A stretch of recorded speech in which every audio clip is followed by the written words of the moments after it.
Jagannath with his cane. He didn't say anything. There was no commentary. He just went, he made the point. Shamashunda understood. And so the deities were installed on a cart, on a pickup truck, and Jagannath was looking this way, Subhadra was looking this way, or Jagannath this way, Subhadra that way, and Balaram that way. I don't know exactly, but I've seen, there was 4 posts, and there was like a pyramid, a palanquin on top, and large amount of young people followed, large amount of people. It was sensational. And to see such a procession, and people were dancing on the street when this Jagannath cart appeared in great, and Prabhupada was very satisfied. He was smiling. He could see Lord Jagannath had arrived. And then in the follow-up, Jayananda built these gigantic carts, wheels, enormous carts, wheels, and the wheels were made out of not one piece of wood. They were hammered together, planks of wood, and then cut round, enormous. And one of them collapsed. 2 Jagannath cars collapsed in the middle of the procession. The wheel broke down. Then Prabhupada said he should get pucker wheels.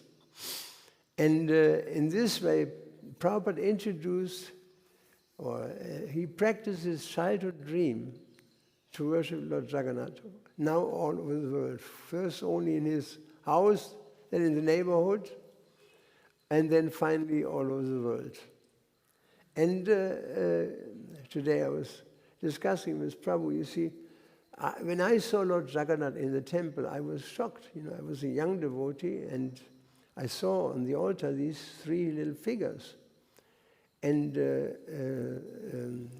I asked the Pujari, who's that? He said, that's God.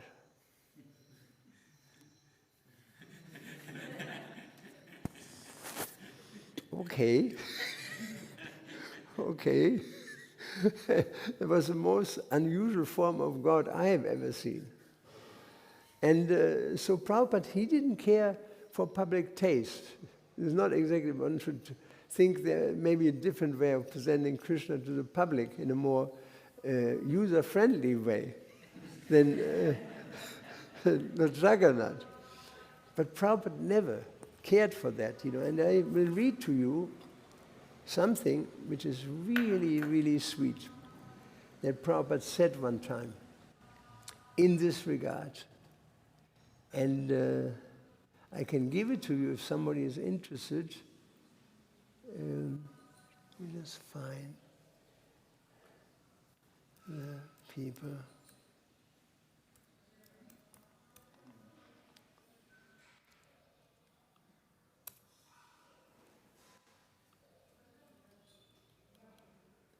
People.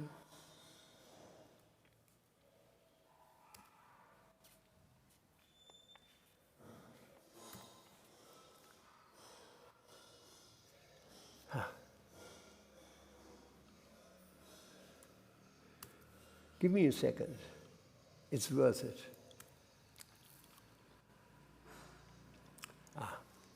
Here it is. It is very, very beautiful.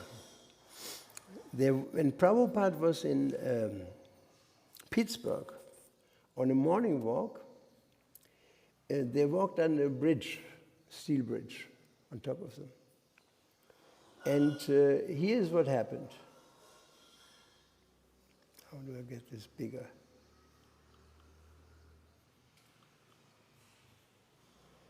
How do I get this bigger?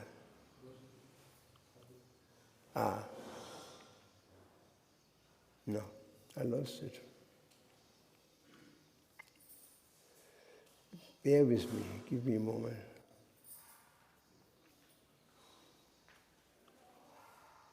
There. As they walked under a bridge,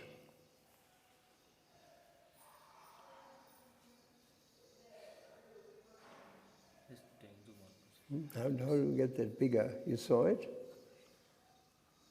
Thus. Do not open.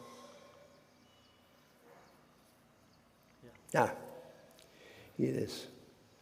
As I walked under the steel bridge, Prabhupada pointed upwards with his cane and said, look, a sign under the bridge reads unalloyed steel. It's pure steel. It's Pittsburgh is steel manufacturing, one of the #1 places in America where they make steel. He said unalloyed steel. The bridge was made of unalloyed steel. And Prabhupada said they have unalloyed steel and we have unalloyed devotional service. Prabhupada immediately drew the comparison. Pradyumna asked, what Srila Prabhupada if people don't want to hear our message? This is what Pradyumna asked him. You know, what if people don't want to hear our message? What shall we do? If people don't want to hear our message, which is normal, you know, at least in Western countries.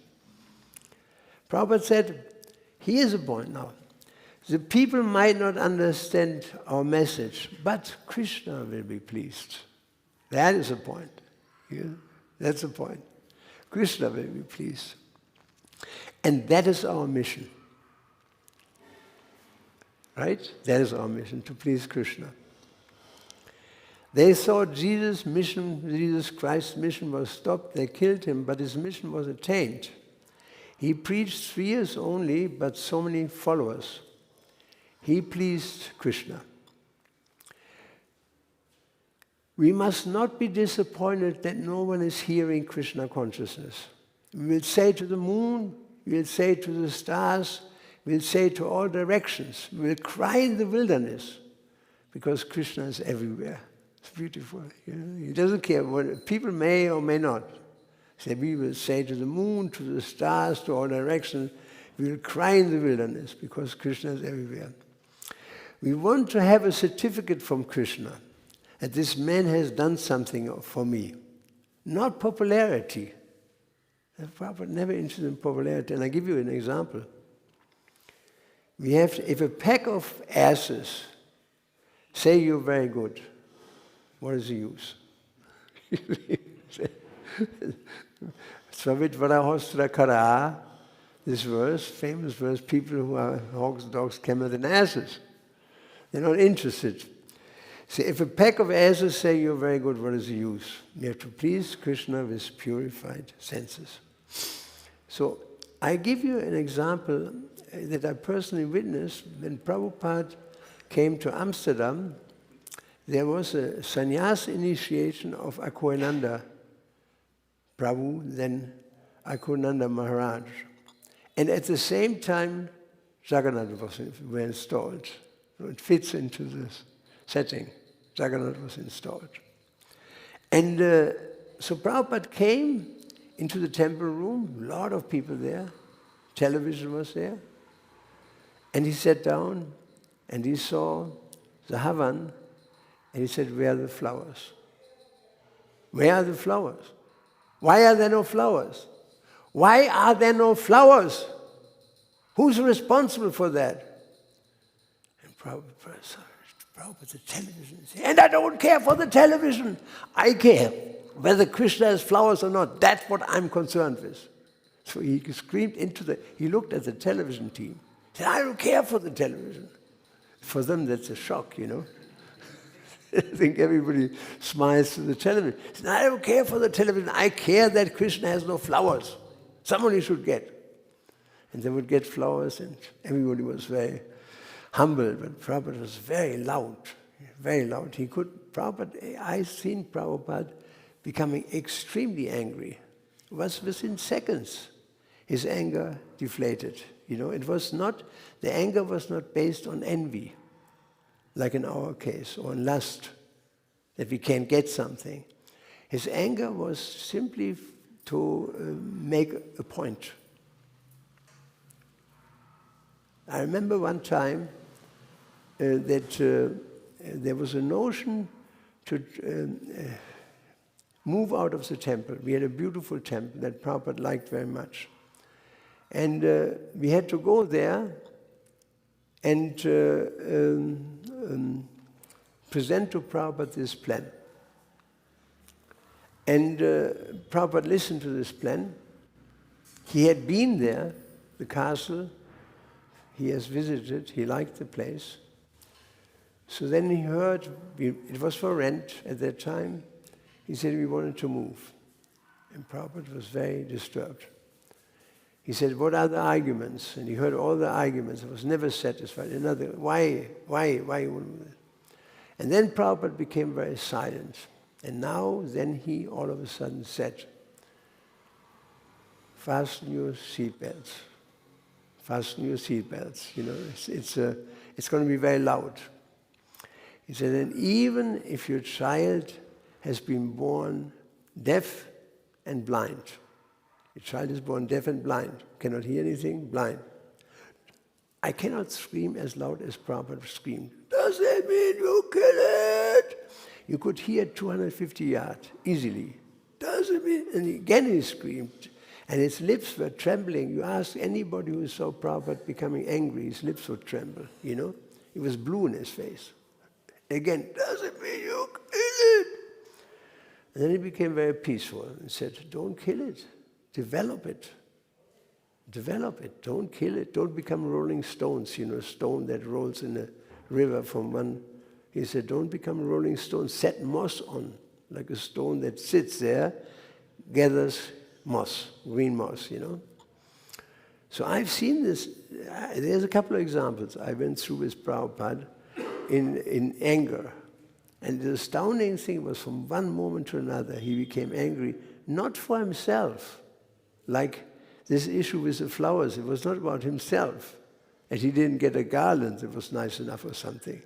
No, it was about Krishna. For Krishna, Prabhupada could be angry, you know, like anything.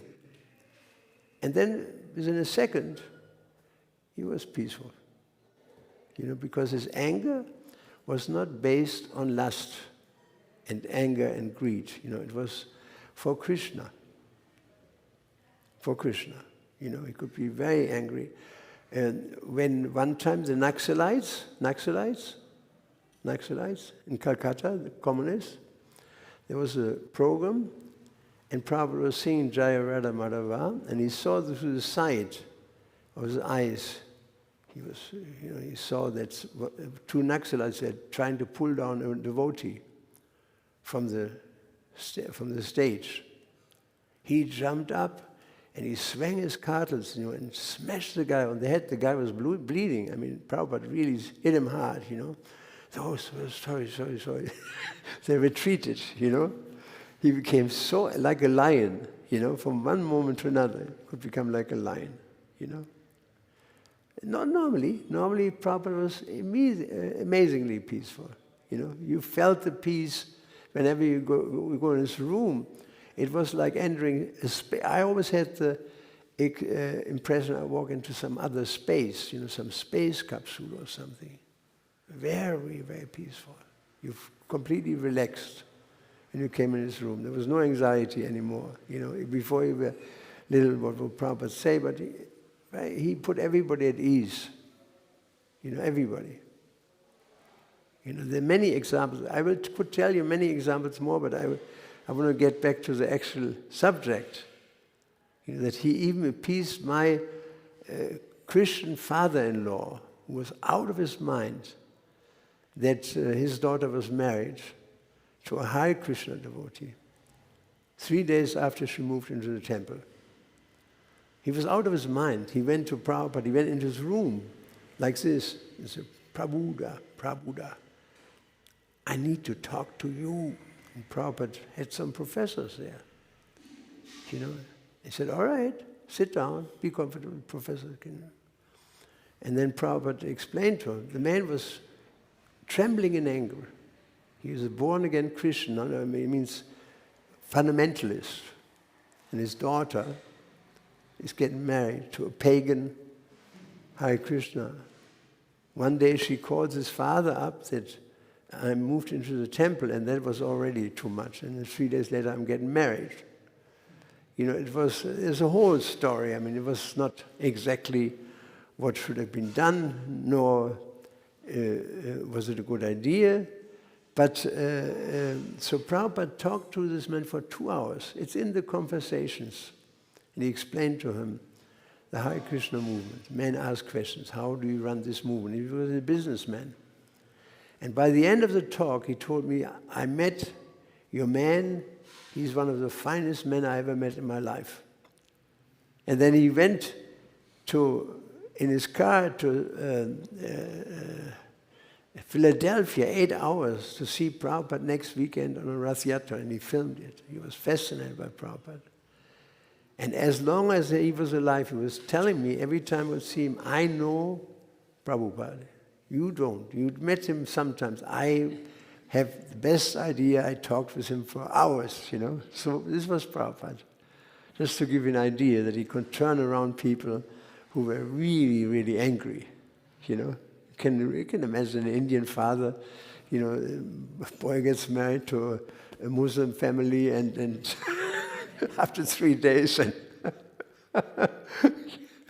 anyway, so you see Prabhupada, he was important to understand that he said, we are not concerned with public, you know. We don't try to please the public because the public is changing.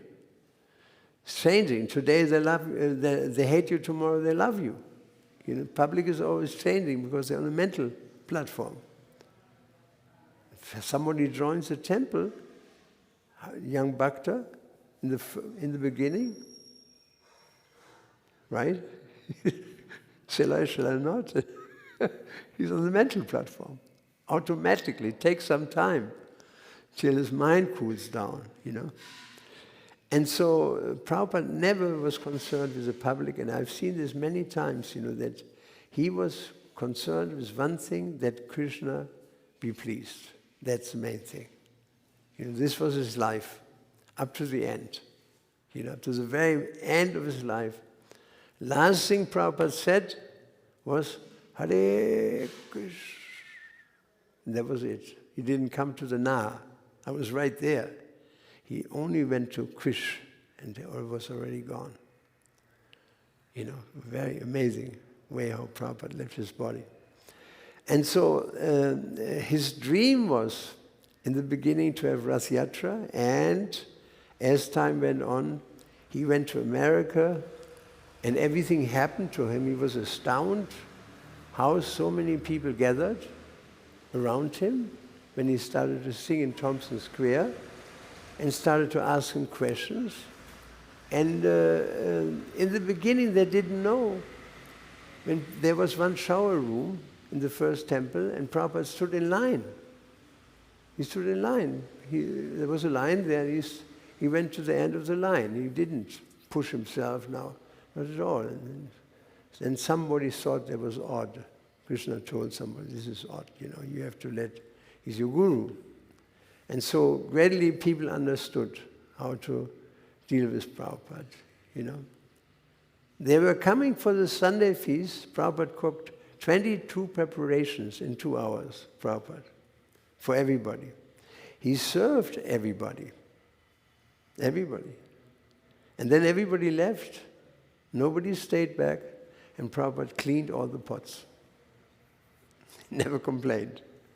Since somebody thought, oh, this is very strange, we should help him. And so gradually, people picked up. You know, this is the West. West means, in one sentence, don't respect anyone or anything. No respect. Somebody else's religion, you know, somebody else's philosophy, somebody else's culture, all bad. You know, this is the Western mentality. No respect. Animal, no respect for animals, no respect for trees, no respect for nature, no respect, that's the Western, the Rajaguna, Tamaguna, demonic nature. And so Prabhupada suffered. He was living in a room and with one boy who was taking LSD in the fridge. Prabhupada saw it. He would take. And then he became so crazy that he took a kitchen knife and was running after Prabhupada, and Prabhupada ran down the staircase. You know, this guy with a kitchen knife behind him. Can you imagine that, you know? Can't get worse, you know. But Krishna saved him, and through many calamities, Prabhupada ultimately he showed that he was Krishna Shakti Vinyanata Pravartana, that he was supremely empowered like nobody on the planet at his time. Nobody on the planet would come close to it. Prabhupada had many godbrothers, all very venerable people. Nobody came close to Prabhupada's. And people recognized when he went to Tirupati, when they realized that this was Prabhupada, they closed the whole temple for a whole day. They said, Swami, whole temple we close for you, the temple, that you can have darshan to your fullest heart's desire, you know. They could understand. Many people from the Madhvacharya Mat also. All the time you hear somebody of these big people speaking up about Prabhupada, he was the one who actually carried the message all over the world. And we are all in this fortunate position that we are serving him. That's why you see this.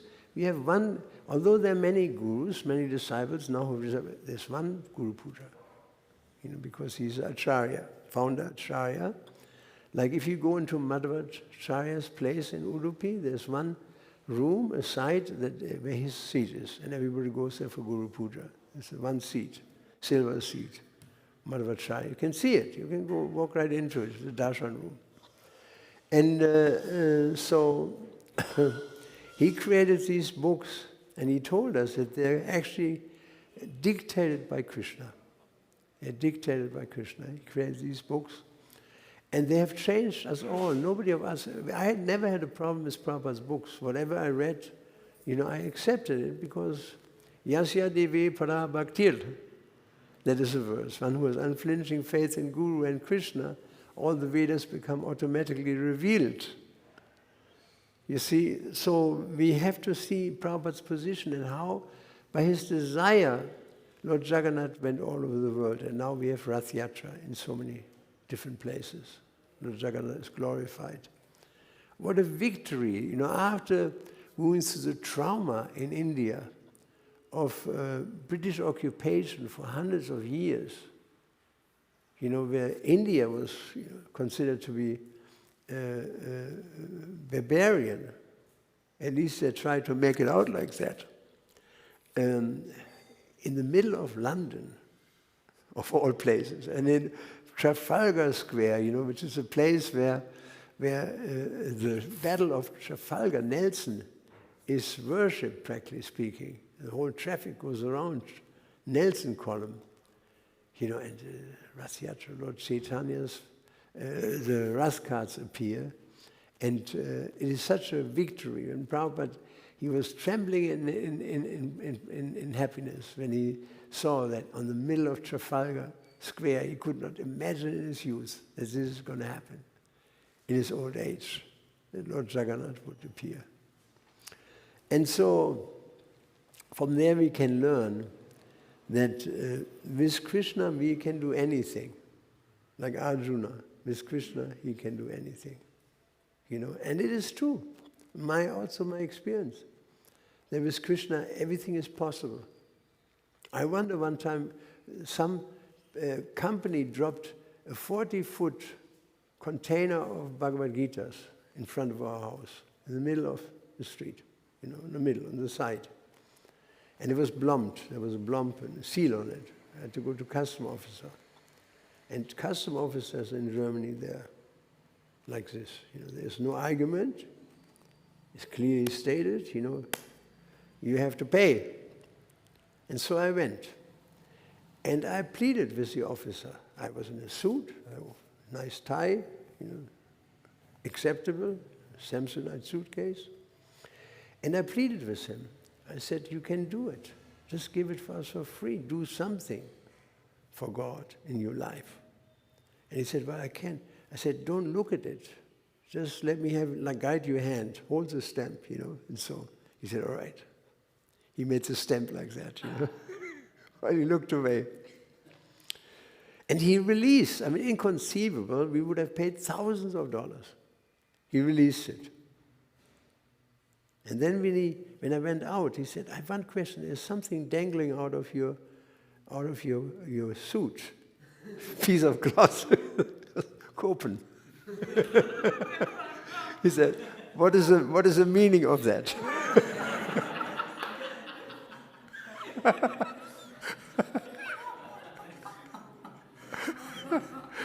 What is the meaning of that piece of cloth that dangles out of your suit, you know?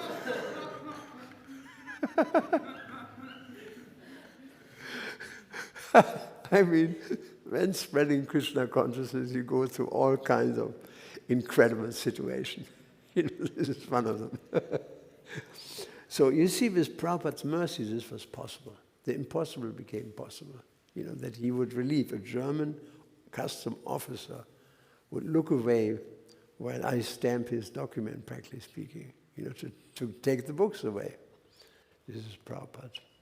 Because he had Krishna, and with Krishna, Arjuna could do anything.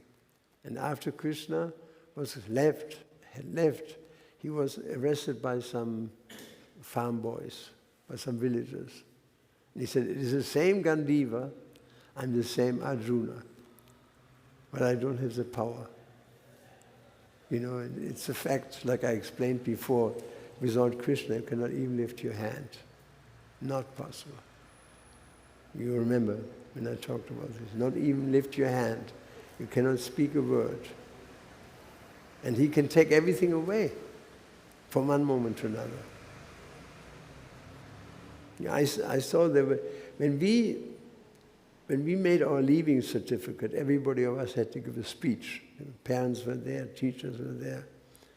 And I was staying in the oldest class, you had only one guy staying with you in a room. And he was, you know, his nature was, the guys who sit in the first class of the classroom, every time the teacher says something, they're the most hated people in the rest of the class. I was in the back. I was one of the bad boys.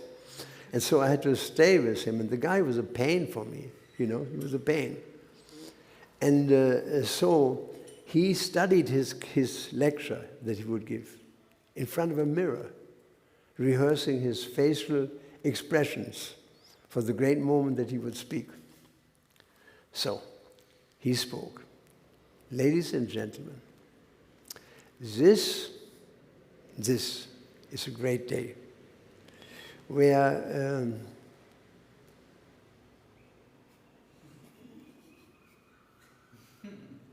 ladies and gentlemen, this is a great day. He lost it. Krishna would not allow it. He started 3 times his lecture. Krishna would not allow him to remember because he was so puffed up. And then he walked back and he fell from the platform, you know. And he took seat beside me. He said, I didn't know you have such a sense of humor. It was excellent, you know. It was the worst thing you could tell him, you know. Wonderful. I didn't know you have such a sense of humor. Congratulations, you know. Well, he was in pain, you know. So you see, Krishna can just, from one moment to another, you can become a speaker or you can become a mumbling fool. From one moment to another. It's all up to Krishna. By the grace of Krishna, Guru and Krishna, a lame man can cross over a mountain, a blind man can see this, a foolish man can become a great speaker, and a blind man can see the stars in the sky. That is a verse. Karoti Vachalam something. Mukam Karoti Vachalam. Right, you know. From one moment to another, Krishna can empower people. And I've seen the godbrother of mine doing the most amazing things, you know, which is not in their power really to do. They were able to do that, you know. The most amazing things, simply because of having taken shelter at the lotus feet of Prabhupada. Sorry that I got away from what I wanted to actually talk about, but this is the nature of transcendental subject matters. So we're talking now about Lord Jagannath, and the amazing things I never knew, that we have near our temple in Mayapur, there's Rajapur, the temple of Jagannath. Very beautiful deities. When I told Prabhu, when I showed it to my little son, he was only 4 years old, he said, "Daddy, they're so cheerful." The deities, he says, this Jagannath is so cheerful. And so, that Jagannath temple is described in Sri Navadvip Dham Mahatmya, long time ago. And it says there, by Bhaktivinoda Thakur, that in the 17th century there appeared one demonic king in Orissa named Rakta Bahu, who desecrated temples and terrorized the heart of the pious. The devotees of Jagannath Puri became afraid of the king's evil intention, and they took shelter at the lotus feet of the Lord. That night, the master of Leelacha, Lord Jagannath himself, appeared in the dream of the head priest and assured him that no one in the entire creation could harm his divine form or his temple. Just by his mere will, he could keep the miscreants away from the place. Hence the priest need not to be worried yet the Lord wished to reciprocate with the feelings of his devotees and to increase their love for him. He asked the priest to inform all the devotees to remove the deities from Lord Jagannath, Baladev and Maharani next morning and carry them to Bengal. So actually Lord Jagannath left Orissa and went to Bengal. I never heard that before. It's an interesting story. The Lord also informed the priest that the deities should be carried, taking the path through the jungle. The main road should be avoided as Rakta Bahu was on his way taking that road. So they carried him actually there. Upon hearing this, the Sabara devotees who served by carrying the Lord during the various festivals like Rath Yatra immediately started making preparations for the Lord to his journey. The Lord traveled through the day before the night set in. On their way, they offered their Lordship whatever fruit, flowers, and leaves they could obtain in the forest. They journeyed like this for 12 continuous days before they reached Srimanta Dweep that night. The Lord appeared in the dream of the Sabara leader and expressed his desire to settle down on that place. Understanding the Lord's will, the Sabara devotees made appropriate arrangements for the Lord to be established as the village of Rajapur. That's where he went. From Jagannath, actually Lord Jagannath, I don't think anybody heard the story. I've not heard that before either. You know, I found this in the treasures of Gaudiya, of the Gaudiya Vaishnavas of Bengal. According to Bhaktivinoda Thakur, he settled in Rajapur. Now comes the next step. About 500 years ago, during the time of Lord Chaitanya, there lived a great devotee there named Jagadish Ganguly. He resided at a small village near the present-day Mayapur, namely in Rajapur. He would travel by foot 900 kilometers every year to take darshan of Lord Jagannath and his beloved Jagannath, Baladev, Subhadra at Puri. He would stay for 4 months participating in Rath Yatra festival and then returned home to Bengal. This was his schedule every year. Then, one day, his happiness was ruined. He contracted a serious disease that left him completely blind. His friends considered it would be too dangerous to carry the blind man along to a place as distant as Puri. Hence, Jagannath was left with no option but to stay in Navadvip and to live in constant lamentation and separated from his beloved Lord. That's the story now. This is the second act to the first act that Jagannath left Puri. He came to Rajapur. Some Brahmana in Rajapur became blind, couldn't go to Jagannath Puri, and lived in constant lamentation. One day, Jagannath appeared in his dream and informed him that the next morning, while bathing in the Ganga, a log of wood would touch his head. By the mercy of this wood, Jagannath would regain his vision The merciful Lord told Jagadish he should then take this wood to a nearby village where there was a devotee carpenter to live.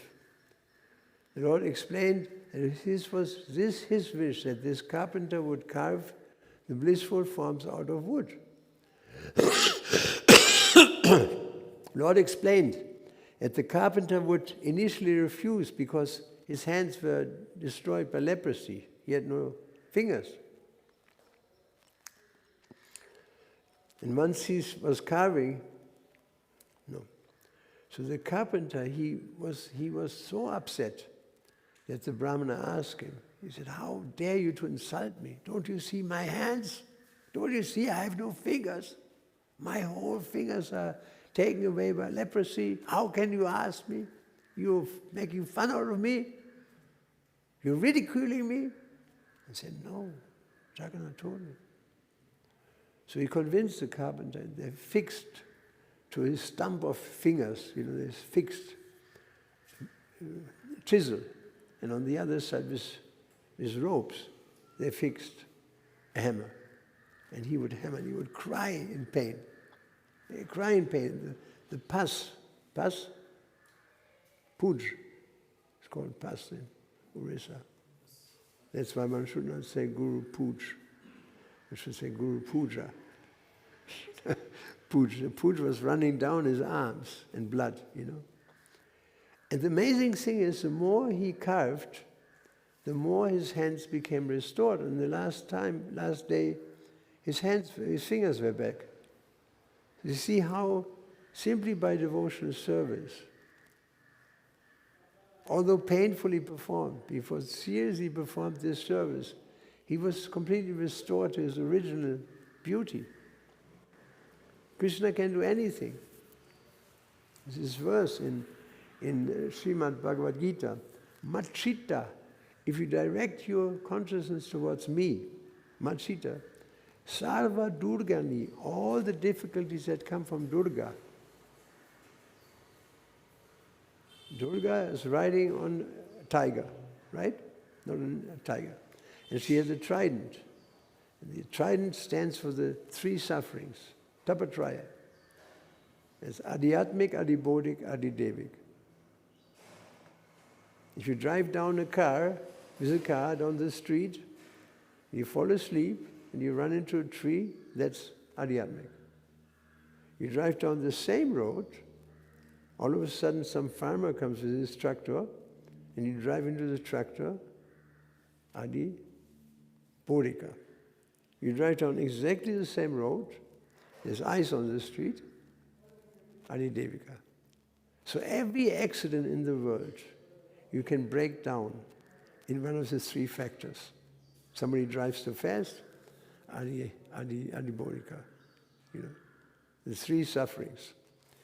And so he says, Machita, Krishna says, Machita, if you direct your consciousness to me, Machita, Sarva Durgani, all the difficulties of material life, Mat Prasadam, by my mercy, Tarishyasi, destroyed. All difficulties. Simply by taking shelter in Krishna. Everything is possible. All the difficulties become destroyed. It says it right in Bhagavad Gita. So with Krishna, Prabhupada gave the example, he could perform superhuman tasks. Superhuman tasks, by Krishna. Sometimes one of our devotees, woman, somewhere in the Caribbean, her child played ball in the front yard, and the ball rolled on the street, and the car drove over her. And the mother saw it, and she picked up the car with her own hands, like this, and somebody pulled the kid from underneath the car away. After that, she couldn't even lift her shopping bag, the same woman. So by Krishna, anything is possible. She was so in anxiety, in pain that he just picked up the car like this. It's unreal, what Krishna can do. How Krishna can empower people from one moment to another when necessary. And so this man, his hands were gone. Same as Vasudeva Datta, he was leprosy. He had leprosy. And from one moment to another, Lord Krishna restored him to his original body, perfect body. So it is better to fix our mind on Krishna and depend on Krishna than on anything else. Everything, we have to do our work. It's not that we just say, well, Krishna maintain me. We have to do our work, and then Krishna will help us. We have to do our best, and Krishna does the rest. This is a good formula, you know. We have to do our best, then Krishna will do the rest. That's the mechanism, you know, the technology. One time Satsuma Maharaj, he, in his temple, he was temple president in Boston, and so they had no money. So he took all the money, bought all the flowers he could afford, and decorated the altar very gorgeously, and sent a picture to Prabhupada. He said, now we depend on Krishna. Prabhupada called him and said, what does it mean? Depend on Krishna. He said, yes, we took all the money, decorated the altar, said, now Krishna, you have to take care of us. And Prabhupada wrote back, he said, the idea to depend on Krishna is very nice, but you have to do the work. Then Krishna will help you. You see? Like Prabhupada, can you save me? Yes, but you have to do the work, you know. So we have to, it's cooperation between Krishna and the living entity. Everything is based on this cooperation. You have to do your best, Krishna will do the rest, you know. So in this way, coming back to the story, this man was completely restored. And so then as time goes on, the deity worship was neglected. And people worshiped the Lord first every day, then one time a week, then one time a month, and then they forgot it completely.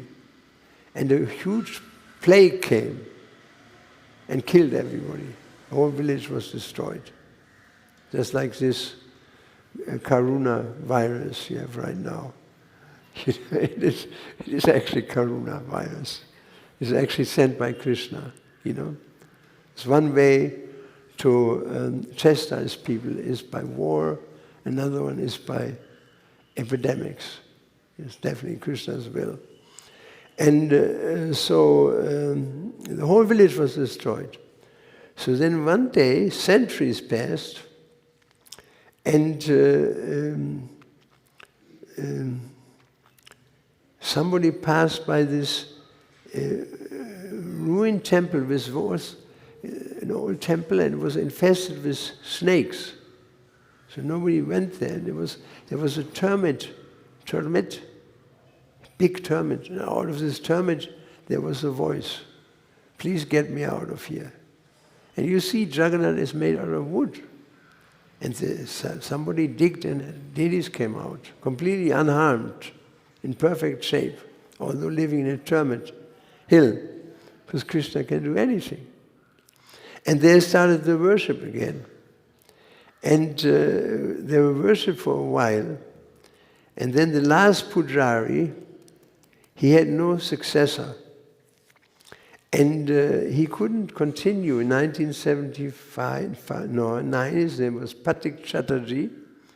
He could not continue the worship much longer. And so then one night, he had a dream. And he saw the deities were running over the rice field, Lord Jagannath, Baladev, and Subhadra. And he said, where are you going? He said, we're going to Krishna, ISKCON South. Why? Because they're going to feed us. We need some food, we are starving, you know. And so then he went and told Jayapataka Swami. And Jayapataka Swami immediately went to this place and said, we will manage this. And it became the famous Jagannath temple in Rajapur, not far away from Chandradora Mandir, maybe 10 kilometers. And these deities are extremely beautiful. And let's see, I can show you a picture here. There they are. Let me see how I do this. Ah, I got it. 1 second. Be patient.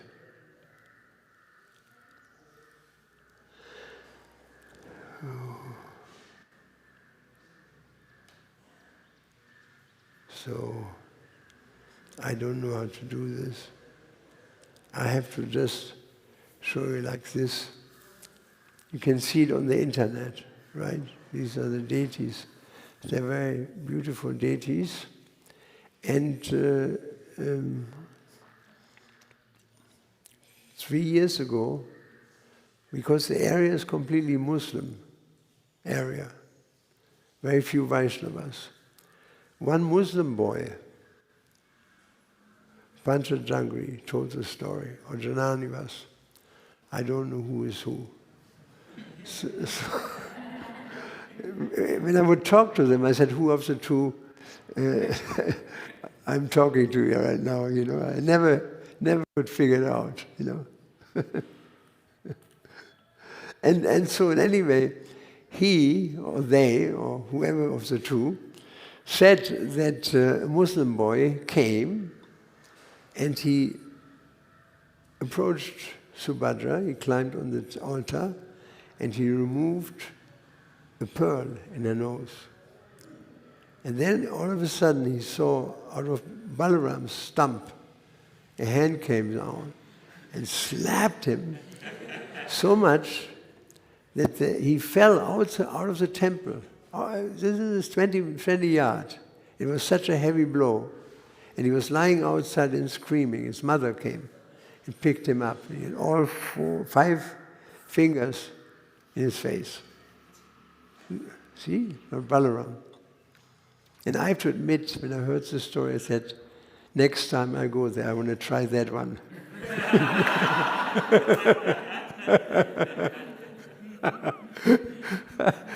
I want to be beaten by Balaram, you know. So you see how Krishna can do anything. He stands on the altar since hundreds of years, you know, but all of a sudden he can just take the hand and slap you, you know. So this, by the mercy of Krishna, everything is possible. And the more we hear stories like this about Prabhupada and about the Lord, the more our faith is increasing in the Krishna conscious movement. These are faith-making stories. Srila Prabhupada ki jai, Srila Prabhupada ki jai, Srila Prabhupada ki jai. Go Premananda. Hare Krishna, Krishna Krishna, Hare Hare Ram, Ram Ram. Hare Krishna, Hare Krishna, Hare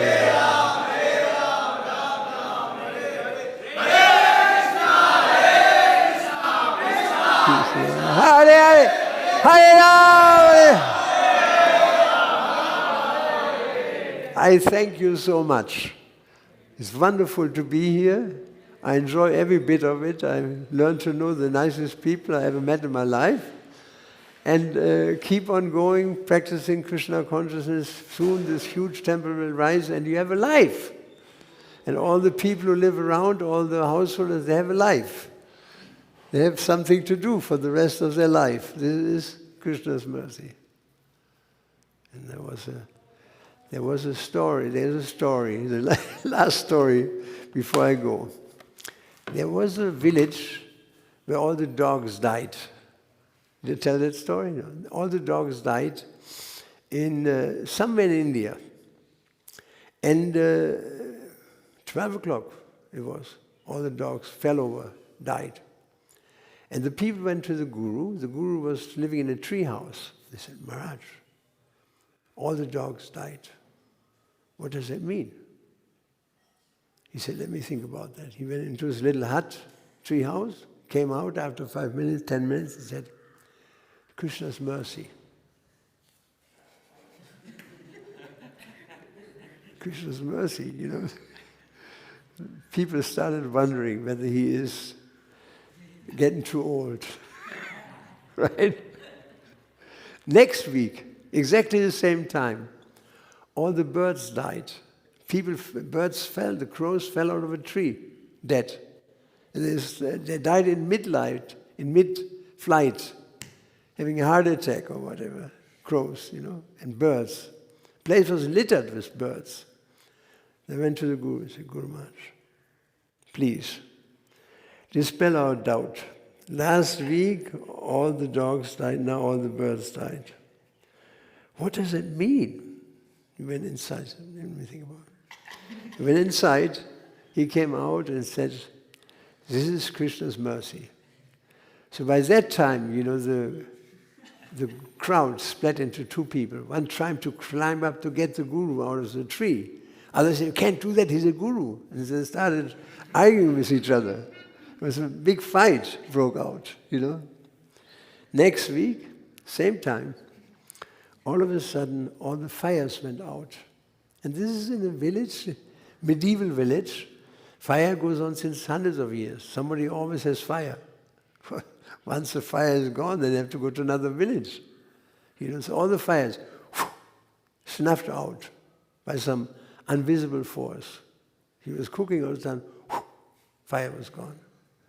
They went to the Guru and said, Guru Maharaj, please, dispel our doubt. And he said, yes, let me think about it. He came out, he said, it's Krishna's mercy.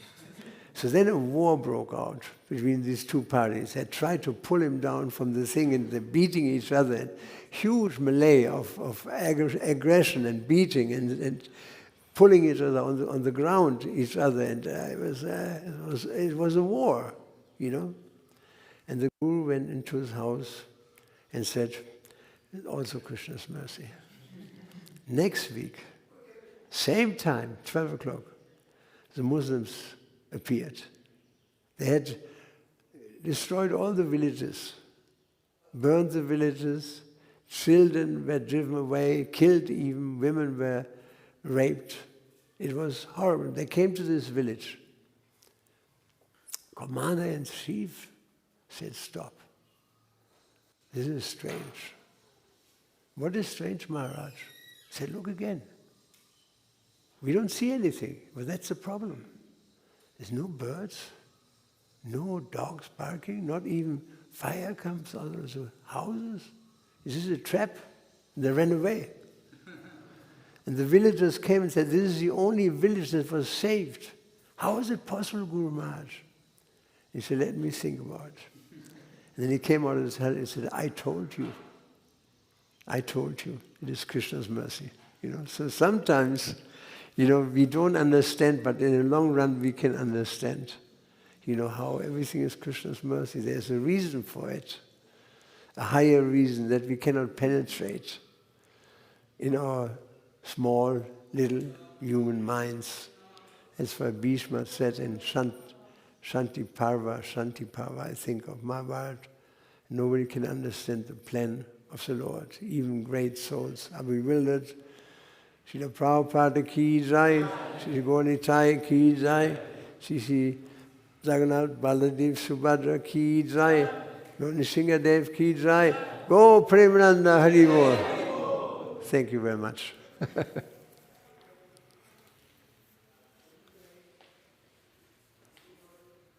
You have a question? Anybody has a question?